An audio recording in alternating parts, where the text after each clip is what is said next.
Today I wanted to talk about the different leaders that are presented in my book, The Army We Have. So first we have General Harker. So he is more concerned with his personal safety and doing huge displays of force, which of course ensures his personal safety.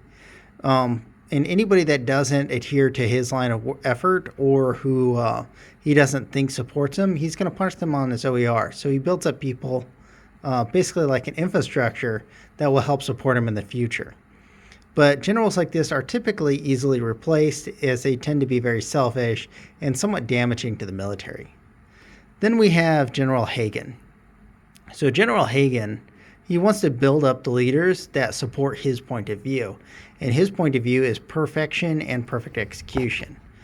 So he's typically in the rear echelon so that he can see an overall battle view and he can make sure to lead his troops the best that he can, which isn't bad. Actually, in the modern battlefield, that's kind of what you want to do so that you have absolute knowledge of the battlefield and absolute control. So there's nothing bad about the way he's doing this.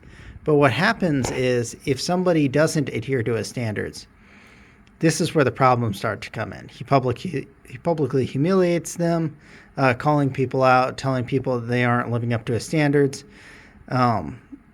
He punishes them on the OER, and he tends to spread rumors about these individuals.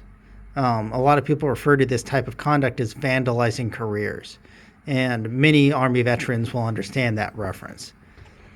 And you'll often see them as very brutal. The last one I want to talk about is General Azulf.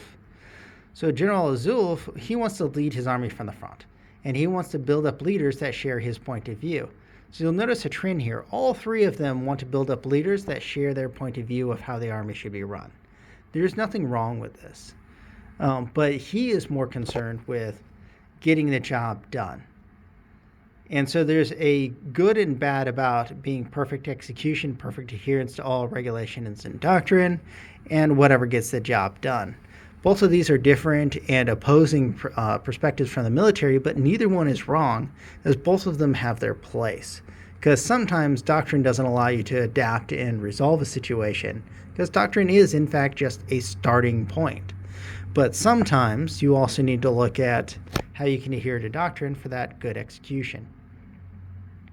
Now, what's different about Azulf as opposed to Hagen is he has a tendency to punish in private and award in public, rather than publicly humiliate and spread rumors.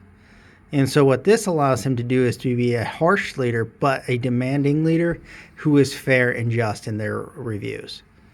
So if you like this content, please like and follow. And as always, thank you for watching.